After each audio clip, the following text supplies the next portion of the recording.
네, 안녕하십니까. 새아빠입니다. 예, 영상 오랜만에 업로드 하네요. 끄면은 어둡죠? 끄면 너무 어둡죠, 그죠? 이제 겨울, 가을이 깊어가니까 퇴근길에 이렇게 영상 올리니까, 찍으니까 너무 어둡더라고요. 그래가 또 실내등 이렇게 켜놓고 또 운전하니까 또 좀 이상한 거 같고 이래가지고. 더군다나 또 마이크도 좀 문제가 많아가지고 영상을 몇 개 가는 길에 그냥 찍었는데 음성 녹음이 하나도 안 됐더라고요. 그래가지고 보니까 이 배터리가 새로 샀는 건데 이 배터리가 시간이 얼마 안 되더라고. 금방 배터리가 딸 것 같고 그런 것도 있고 또 하여튼 음질에 좀 문제가 있었어요. 오늘도 좀 불안하다. 예, 확실히 될지 안 될지. 요즘 뭐 비커스에도 간혹씩 뭐 글 좀 올리고 커뮤니티 창에도 그냥 반짝반짝 그냥 생각나는 것들 재밌는 거 그냥 생각나는 것들 그런 것도 올리고 그래 지냅니다. 그러면서 또 요즘은 그 비트코인 지정학 그거 받아쓰기 하는 거 매일 좀 꾸준히 하고 있거든요. 근데 처음 그냥 귀로만 듣고 눈으로 듣고 지나갔을 때 하고는 틀리더라고. 왜 안에 흘려 들었던 것들이 그중에 기억도 잘 안 날 뿐더러 그냥 흘려 들었던 모르는 용어들도 많고 좀 꼼꼼히 보게 되더라고. 그래가지고 제가 취업 준비하고 뭐 이렇게 살면서 이렇게 뭐를 하면 메모하는 습관이 좀 있어가지고 그때 시험 준비할 때 또 공부를 좀 그래 했어요. 좀 무식하게 공부를 했거든. 그러니까 어떻게 하냐면 처음에 책을 볼 때 처음부터 막 메모를 해요. 내 나름대로 막 중요한 것들 적고 요약한다고 막 적고 이러거든. 그러니까 처음 책 볼 때 엄청 시간이 많이 걸려요. 그래가 한 권 딱 보고 나면 메모 종이가 애급돼요. 그러니까 되면 다음 두 번째 볼 때는 그 메모했는 거와 같이 이렇게 보거든. 그러면 보는 시간이 거의 처음 봤던 거의 시간에 한 반 정도밖에 안 걸려요. 그러다가 나중에는 책차 보고 내 메모했는 걸만 계속 공부를 하거든. 한 세 번 정도까지는 같이 보다가 그 다음부터는 메모했는 것만 쭉 보거든요. 그럼 머리 정리가 돼요. 누가 보면 이거 쑥쑥 비합리적인 것 같은데 누가 뭐라 하더라. 처음 책을 볼 때는 그냥 훑어보고 다음부터 이제 꼼꼼히 보고 뭐 이런 식으로 공부하는 게 효율적이라고 얘기를 하던데 저는 그게 안 되는 것 같아요. 제가 처음 훑어볼 때 뭐가 이렇게 찝찝하고 걸리면 그 다음에 넘어가질 못해요. 잘. 하여튼 그런 식으로 해가지고 비트코인 지정학 요즘 정리하는 시간을 꼭 하루에 30분에서 1시간 이상 계속 하고 있어요. 그래가지고 비트코인 지정학 1부를 38분인가 그랬는데 이게 한 10일 정도 걸렸거든요. 근데 지금 2부 메모하는데 지금 그게 총 영상 시간이 40 몇 분인데 지금 한 3분의 아니 5분의 2 정도 했어요. 5분의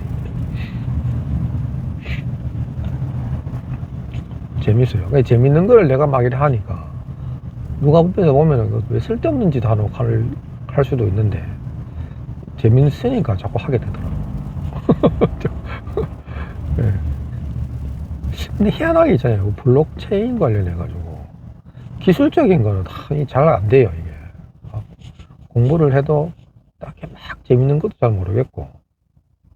근데 이게 오 작가님 방송에 비트코인 지정화하고 또 근대 강의하고 막 이런 거는 너무 재밌어. 보면 볼수록 재밌어. 그래가지고 정리하면서 지냅니다. 그래가지고 머리색이 좀 더 남는 것 같기도 하고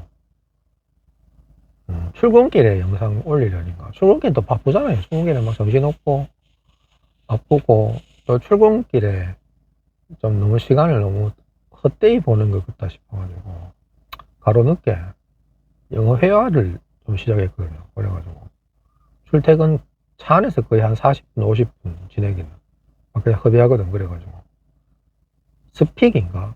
그 1년 회비 내면은 스픽하는 그 앱 있잖아요. 뭐 영어 회화 간단하게 하는 거. 그거 한 20분, 30분 듣고 뭐 같이 이야기하고 뭐 이러면 2, 30분 지나요. 그래가지고 그러다 보면 또 아침에 영상 올리기는 또 그렇고 간혹 커뮤니티 창에는 그래도 조금씩 글도 남기고 잠시 후 과속 하고 신호 있죠. 단속에 주의하십시오. 간략하게 지금까지 이제 뭐 비트코인 지정학 1부, 2부 또 중간 3분의 한 1 지정까지 메모했던 거를 이래 생각, 이게 내 머릿속에 들어와서 내 머릿속에서 나와야 되잖아요. 그게 그 진짜 아는 거잖아. 그대로 암기해가지고 그대로 하면 더 좋지. 근데 뭐 그 정도까지 뭐 내가 되는 건 아니고, 더군다나 나이가 지금 나이 핑계 잡고 되는 것 같아서 좀 그런데 기억력이 자꾸 딸려요. 딸리고 당장 받는 건데도 돌아서면 또 기억 안 나고.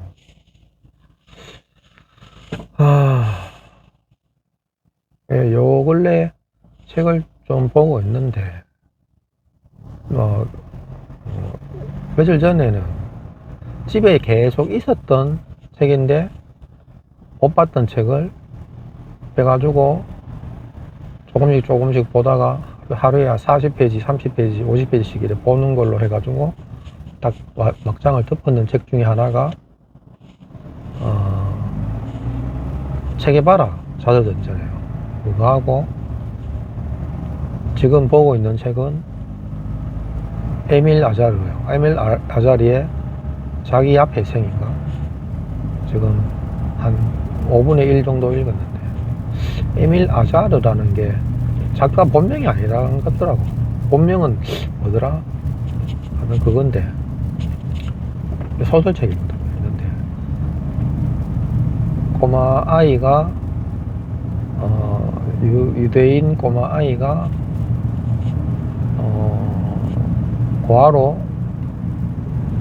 고아로 태어나서, 고아로 태어난 건 아니지. 고아로 태어났는데 고아로가 돼가지고 그 타가소 같은 대신 키워주는 어떤 여성 나이든 여성분한테서 자라나는 이야기인데, 꼬마애가 아주 천재예요. 소설 속에 그 꼬마애가 아주 영특하거든.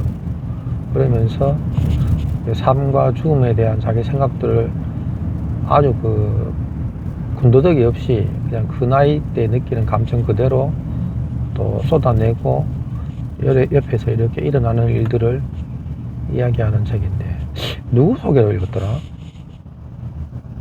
그 고명환 작가님이잖아요. 개그맨인데 베스트셀러 작가 된 분.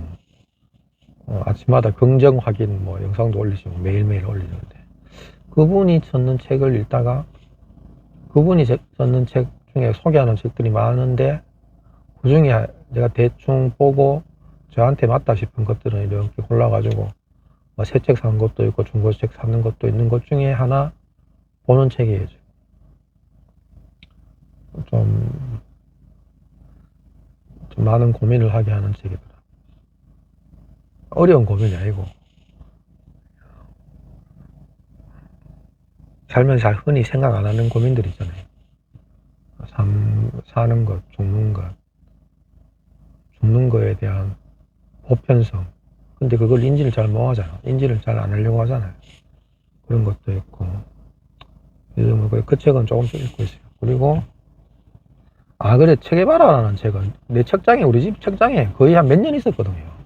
근데 제가 그 책을 왜 샀는지 모르겠는데 하여튼 샀는데 첫 장, 두째 장 읽고 뭐 이렇게 하다가 있는데 너무 재미가 없는 거야. 책이 너무 줄거리도 없고 뭐 없어요. 그냥 그 체게바라라는 사람이 누구한테 편지를 적고 본인이 뭐 이렇게 일기장 같이 적고 이런 것들을 이렇게 막 정리해 가지고 누군가가 이렇게 책을 편찬을 했는데 뭐 기승전결이 있는 것도 아니고 그냥 그때 체게바라가 했던 말들, 썼던 내용들, 이런 것들을 막 조합해서 어떻게든 맥락을 만들어 가지고 썼는 책이라 그런지 읽는데 너무 재미가 없더라고. 그래가지고 좀 읽다 덮고 이랬는데 요번에 하여튼 각오하고 읽었는데 아니나 다를까 재미없어요. 제가 쿠바 역사, 남아메리카 역사 이런 것들 제대로 아는 사람도 아니고 체게바라라는 혁명가의 그 머릿속을 한번 들여다보고 싶다라는 마음으로 읽었는데 잘 못 찾았어요. 그러다가 하여튼 꾸역꾸역 읽었어요. 꾸역꾸역 읽고 거기 나오는 남아메리카 또 지역의 사람들 이름이 어렵잖아요.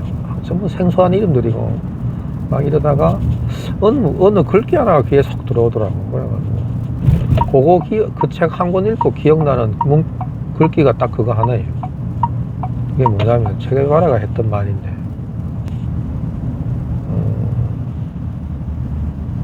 도전이 당신을 유혹한다면 그것은 만족할 만한 초대이다. 멋있죠. 살면서 이런 걸 생각해 본 적이 없는데 도전이 당신을 유혹한다면 그것은 만족할 만한 초대이다. 여기서 만족할 만한 이란 표현이 왜 나오는지 모르겠어. 왜 만족할 만한 초대? 내가 만족할 만한 초대인가? 누구를 위해서 만족할 만한 용어를 썼는지 잘 모르겠지만 하여튼 신선했어요. 그래가지고 그 책 제일 앞장에다가 기억나는 그 문구 하나 딱 적었고 그거 외우고 있지. 한 2, 3일 동안 계속 머릿속에 맴돌더라고. 근데 잘 기억서 머리에 박히진 않는 거라. 그래가지고 한 번 더 보고 그랬죠. 모빅은 일부하고 비트코인 지정학 일부하고 지금 2부 3분의 1 정도 읽었는 내용을 제가 다 아무리 적었다 그래도 기억은 잘 안 나지만 일부에서는 이제 CBDC 이야기 나오거든요. 그래서 은행이 발행하는 전자화된 CBDC가 나올 수 있을까? 중앙화된 한은이나 연준에서 그 암호화된 CBDC를 만들어낼 수 있느냐? 라는 화두거든요. 그러면서 이 암호화 화폐가 가지고 있는 특성들을 이야기를 쭉 하고 그 암호화된 이 가상화폐의 특성 중에 하나가 아토믹 스왑이라는 건데 아토믹 스왑이라는 거의 핵심은 뭐냐면 내가 누군가와 교환을 할 때 내 화폐와 내가 가진 화폐와 저들이 가진 어떤 가치를 교환을 할 때 시간을 잠글 수 있다라는 개념이거든요. 시간을 잠금으로 인해서 나와 거래를 하는 상대방과 어떠한 중개인도 없이 신뢰 하나만 가지고 거래를 할 수 있다라는 개념이 아토믹 스왑이거든요. 그거까지는 제가 이해를 했어요. 그래가지고 기술적으로 이 크립토 시장에서 그게 어떻게 구현이 되느냐라는 거는 그 비트코인하고 라이트코인을 아토믹 스왑을 함으로써 그게 증명이 됐거든요. 증명이 됐기 때문에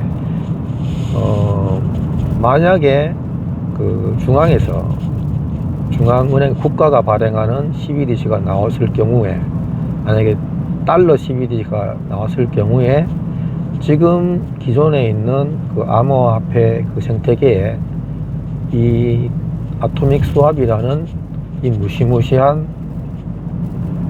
기술로 인해 가지고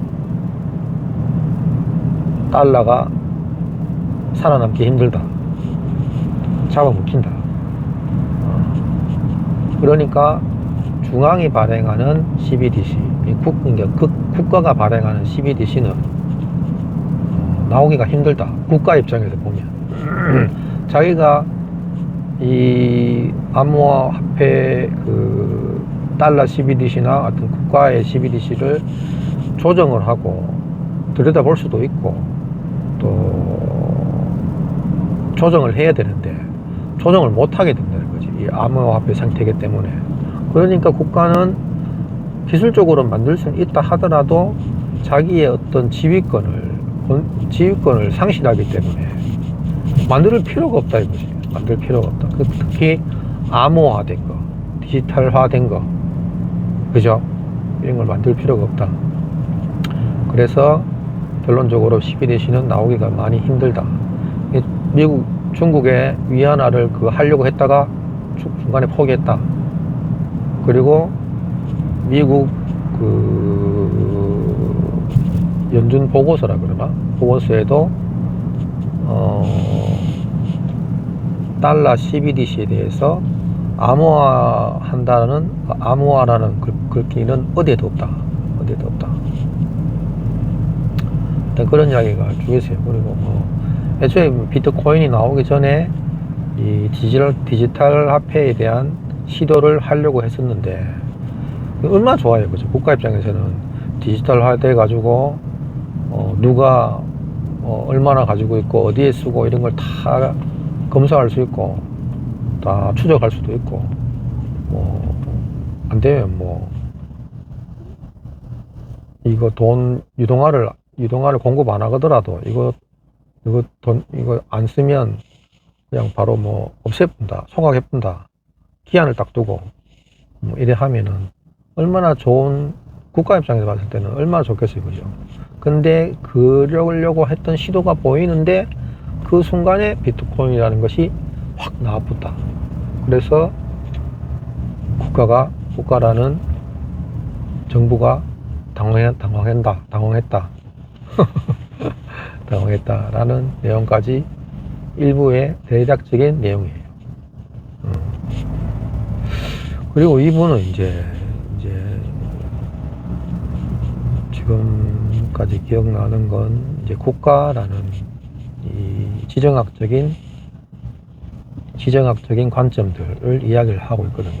그래서 우리가 흔히 알고 있는 지금 이 기축통화 시스템이 언제부터 시작됐고 어떤 연유로 인해서 이 지금 기축통화 시스템이 생기는지를 쭉 이야기하고 있어요. 그래가지고 2차 세계대전 이후에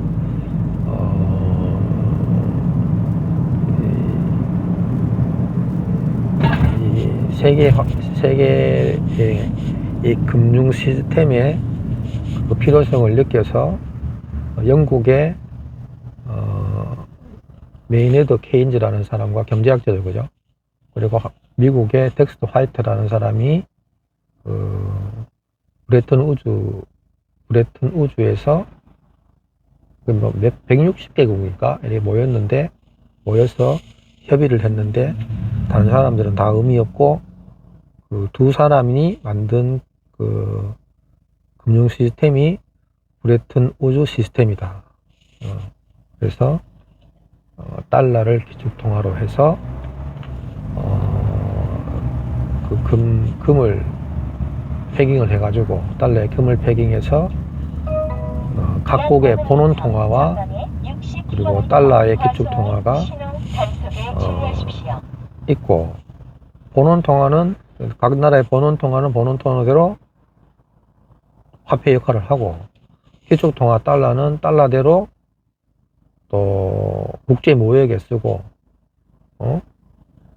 그런 시스템으로 만들어서 지금 이 브레튼 우주 시스템이 지금 근본이제는 떨어져 나가지만 기본적으로 또 페트로 달러를 또 했잖아요, 그죠? 그러면서 지금까지 이 시스템이 유지돼 왔는데 그로 인해가 이제 세계 평화가 2차 대전 이후로 아직까지는 크게는 없었는데 요즘 들어서 이제 많잖아요, 그죠? 전쟁도 있고 우크라이나 전쟁도 그렇고 지금 중동도 그렇고 이런 일들이 발생을 한다는 내용이에요. 그래가지고 지금 브레튼 우드 시스템의 금융 시스템이 효율을 다해가고 있다. 그 시스템의 만기가 다 도래한 것처럼 보인다. 왜냐? 이 브레튼 우드 시스템의 기축통화 달러 시스템은 근본적으로 나중에 문제가 생길 수밖에 없는 시스템이다. 그게 뭐냐? 이 트리핀 딜레마다, 트리핀 딜레마. 이 트리핀 딜레마가 뭐냐? 트리핀이라는 그 당시에 경제학 교수가 미국이 기축통화를 달러의 기축통화를 역할을 맡게 되면 근본적으로 미국은 무역 적자국이 될 수밖에 없다. 그러므로 무역 적자국이 되면 누군가는 무역 흑자국이 되잖아요. 영국이나 서독이나 일본 같이. 그러면 미국은 이 금융 시스템이라는 현대 금융 시스템이라는 이 포커판을 다시 세팅을 다시 해가지고 돈딴 서독과 일본한테 돈을 뜯어내고 다시 포커판을 다시 벌리고 이런 거잖아요. 그렇다 하더라도 결론적으로 미국은 빚이 늘 수밖에 없다. 왜냐? 무역 적자국이니까 기축통화를 맡았기 때문에. 그래서 미국이 서독이나 일본한테 기축통화를 좀 맡으라고 했는데 둘 다 거부했다. 그걸 아닌가? 본질을 아니까. 무역 적자국이 돼야 된다는 본질을 알기 때문에. 미국은 무역 적자국이 됐기 때문에 지금 중상층 이하 고등학교를 졸업한 일반 중상층 이하의 생산직에 근무를 해서 평범하게 그래도 어느 정도 중상층을 이루었던 미국의 중산층들이 지금 무역 적자국이 됨으로 인해가 공장이 다 외국으로 나갔잖아요. 그죠? 그러므로 얘가 많이 무너졌다. 중산층이. 그래서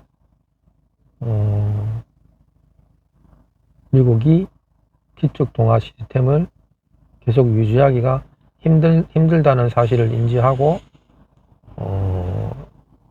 이 금융 시스템에 대한 세계 경찰국으로 세계 있잖아요. 그죠? 그거를 하기 싫어하는 그런 현상이 일어나고 있다. 그리고 그것이 표면적으로 일어난 것이 트럼프즘이다. 트럼프이즘이다. 이 트럼프를 지지하는 많은 중산층 이하의 미국 시민들이 트럼프를 지지하는 가장 큰 이유 중에 하나이다라는 내용을 지금 읽고 있어요. 그래서 그 유효기간이 지금 브레튼 우드 시스템의 그 유효기간이 다 되어가는 게 이제 다 되어감을 지정학적으로 이제 이야기를 하는 거죠. 그러니까 포스트 1945 시스템에서 이제 그 전까지 2차 세계대전 이전에 그런 지정학적인 세계대전이나 이런 것들은 이 금융 시스템을 브레튼 우드 시스템을 함으로 인해가 지정학의 시대는 갔고 지경학 지리가 경제로 인해 좌지우지된다는 지경학으로 되었다고 선언을 했지만 다시 지정학의 시대로 돌아가고 있는 것 같다라는 이야기를 합니다. 그래가지고 미국의 경제 위기라든지 이런 게 있을 때 달러를 다시 재궤도권에 올리기 위해서 노력했던 사람이 옛날에 폴 보커라는 미국 연준 의장 맞죠? 폴 보커라는 사람이 일본과 소독의 무역 흑자만을 가지고 가던 이 시스템으로 인해서 이 시스템을 기반으로 성장해 나갔던 그 서독과 일본한테 그 삥을 뜯는 이야기들, 그런 이야기들을 폴보커가 일본의 누구하고 책을 썩었는 게 그 폴보커의 달러의 부활이다 라는 이야기도 하고, 그 달러의 부활이라는 책은 제가 또 사긴 샀어요. 사긴 샀는데 그 두 권을 샀어요. 그러니까 달러의 부활하고 브레튼 우주 시스템이, 브레튼 우주라는 책하고 두 권을 샀는데 둘 다 지금 첫 장도 못 띄고 있어요. 책에 꼽아놓기만 꼽아놓고. 그래서 이제 지정학적 시대가 오고 있다는 가장 큰 반증이 중국 현상이다. 중국이 이렇게 경제적으로 이렇게 급격하게 성장하고 국방력으로도 이렇게 강화를 할 줄 빠른 시간 안에 서구는 몰랐는 거죠. 몰랐고 또 이렇게 자기 어떤 그 민주적이고 뭐 이런 게 아니고 권위적인 체제를 유지하면서 대만이라든지 홍콩이라든지 이렇게 야욕을 드러내잖아요. 홍콩은 벌써 그랬고 대만에도 자꾸 야욕을 숨기지 않잖아. 그거를. 그런 시대가 도래했다는 것을 이 시정학으로 풀어나가는 거죠. 그러면서 그 밀림의 귀환이라는 책도 소개를 하거든요. 저도 밀림의 귀환은 다 읽었는데 밀림의 귀환이나 이런 책들도 지정학 책도 보면 그 역사라든지 세계사라든지 역사라든지 이런 게 어느 정도 베이스가 돼야 그 책을 읽어도 좀 머릿속에 많이 남아요. 근데 저 같은 경우는 그게 전혀 전무하다 보니까 읽었다 하더라도 머릿속에 제일 기억이 잘 안 나. 뭐냐면 워낙 베이스가 안 돼 있으니까. 그리고 누구더라.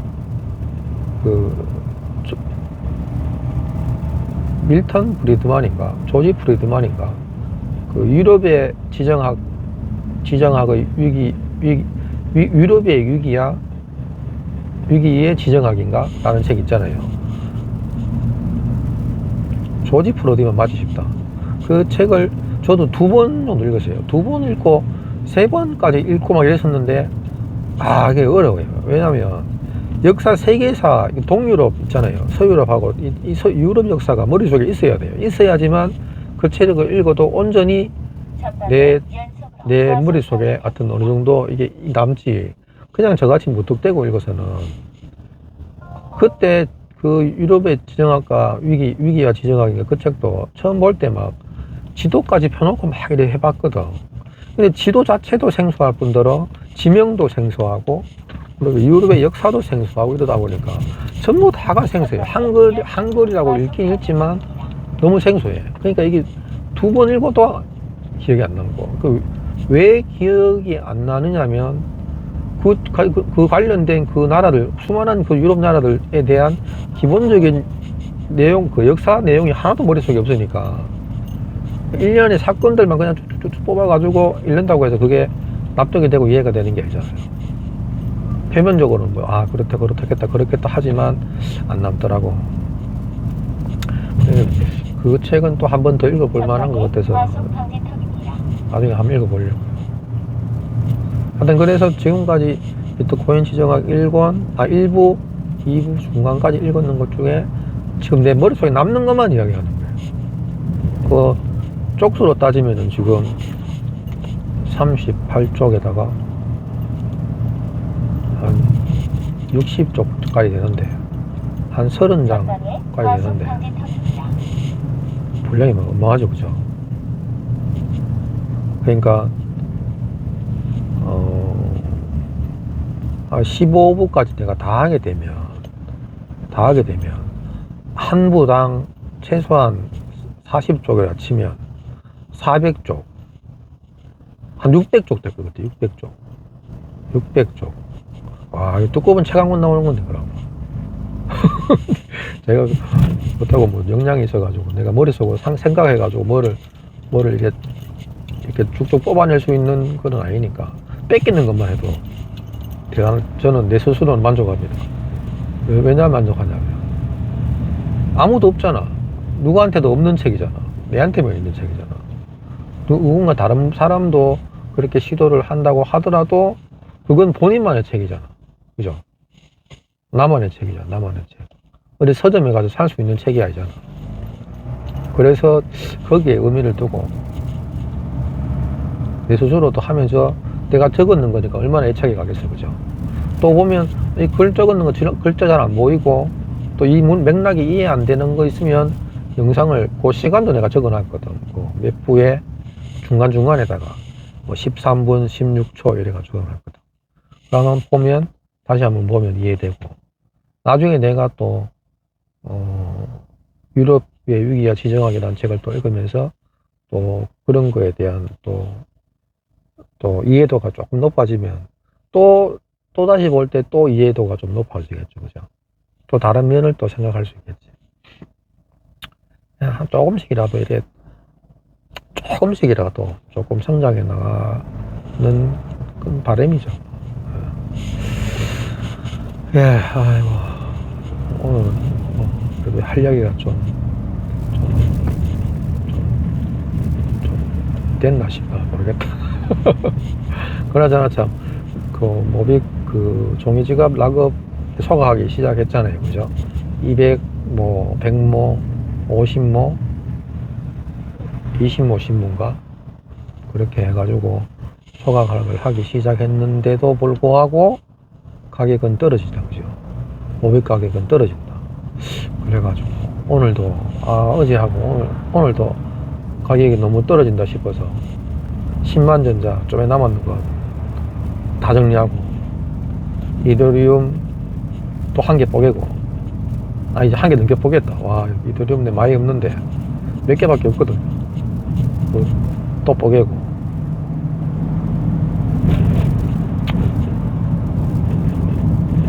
또 수압 모빅하고 수압 했습니다. 얼른 눌러 샀지. 막 30만원 밑으로 막 떨어지길래 그냥 이거 뭐 그냥 사야 되겠다 싶어가지고 샀어요. 향후 한 5년 뒤를 보고 이더리움이 더 오를까, 단순하게 생각해서 이더리움이 더 오를까 모빅이 더 오를까 이렇게 생각했거든. 그 모빅 이더리움은 내가 보기에는 뭐 오른다 해도 오르긴 오르겠지만 올라온 만큼 많이 올랐는 것 같아요. 그래가 5배 갈 수도 있고 10배 갈 수도 있고 이렇게 했지만 모빅은 더 할 것 같아. 그래서 그러면 당연히 모빅으로 수업 반응이 맞지 라는 생각도 했고, 또 10만 전자는 내가 투자한 지 좀 됐거든요. 10만 전자 내가 그냥 퇴직할 때까지 그냥 한 달에 한 줄을 사든 두 줄을 사든 계속 꾸준히 모아야 가야겠다라는 그냥 순진한 생각인데 위에 보면 장기 투자로 이제 보고 했는데 그냥 단편하게 단순하게 생각했어요. 삼성전자가 지금 6만 전자잖아요. 그죠? 6만인데 5년 뒤에 15만 20만 전자가 되는 게 더 나은 수익률인가? 아니면 1모가 100만원, 200만원 되는 게 더 빠를까? 더 나을까? 난 물어볼 필요가 없더라고. 그래가지고 그냥 모빅으로 수합했죠. 어차피 내가 10만 전자를 투자하는 것도 돈을 벌기 위해서 했는 건데 그게 무슨 큰 의미를 너무 오버하는 것 같아가지고 지금 내가 믿고 더 갖고 싶은 게 뭐냐라고 내 스스로한테 물어봐 보니까 답이 딱 나오더라고. 더 가지고 싶고 더 미래가 있는 거에 자산에 내가 내 돈을 넣는 게 맞잖아. 그죠?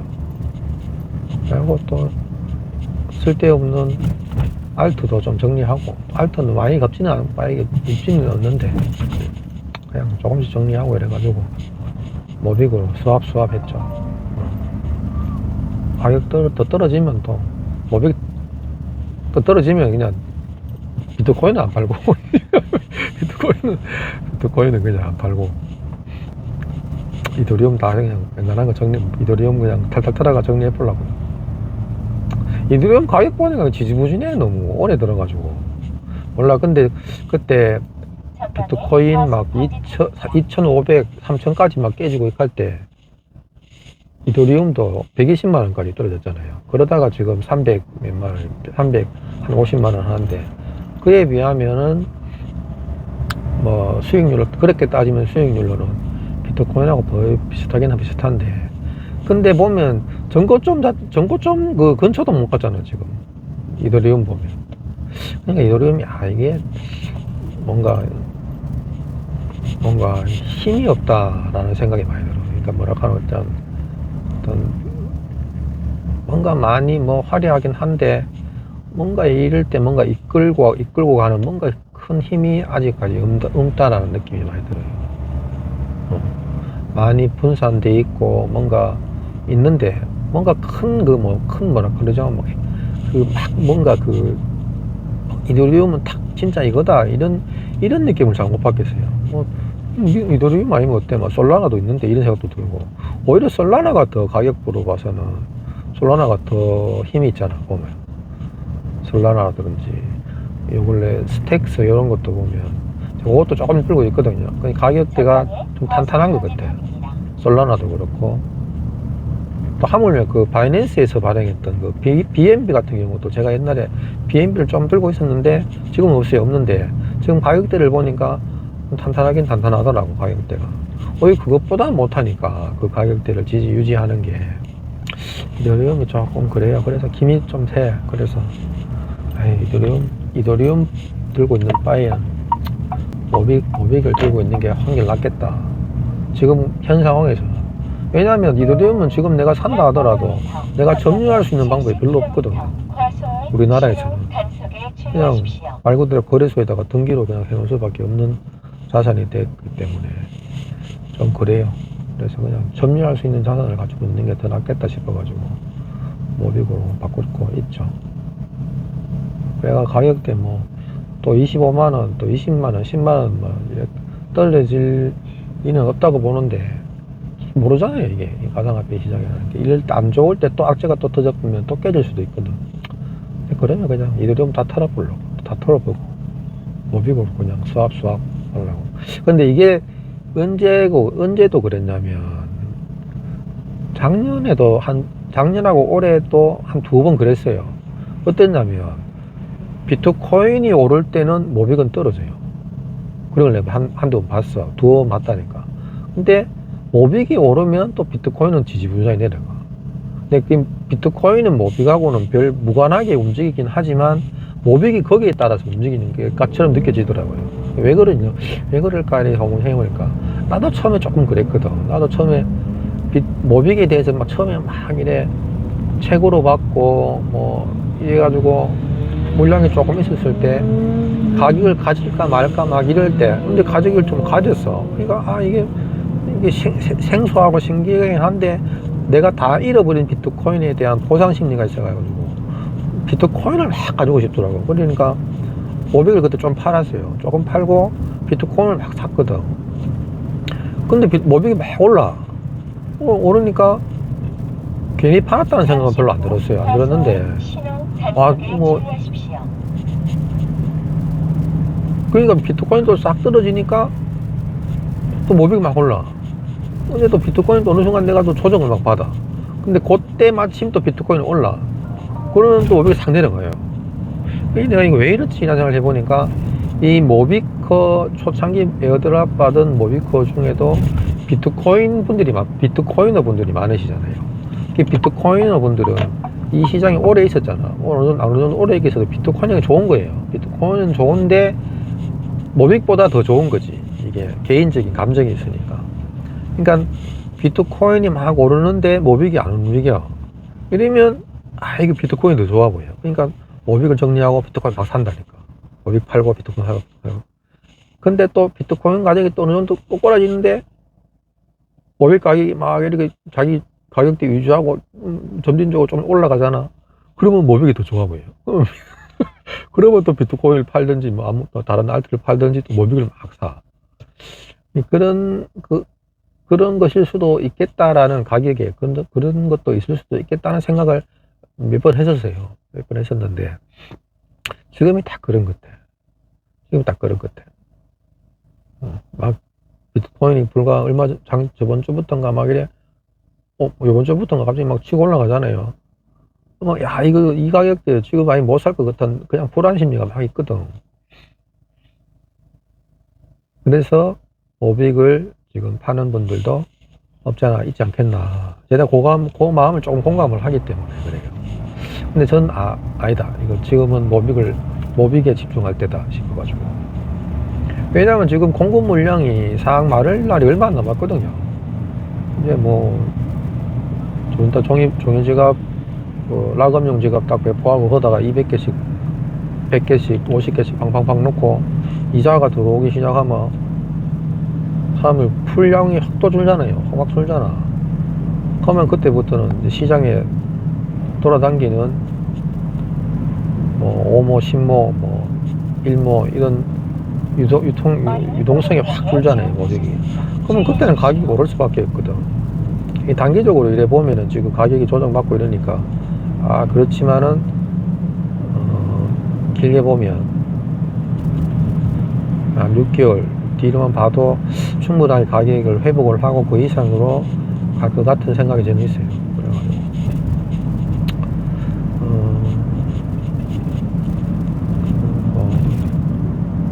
근데 사람 마음이 어떻게 하겠어요? 그냥 뭐 비트코인이 좋은데 그거 어떻게 하겠어요?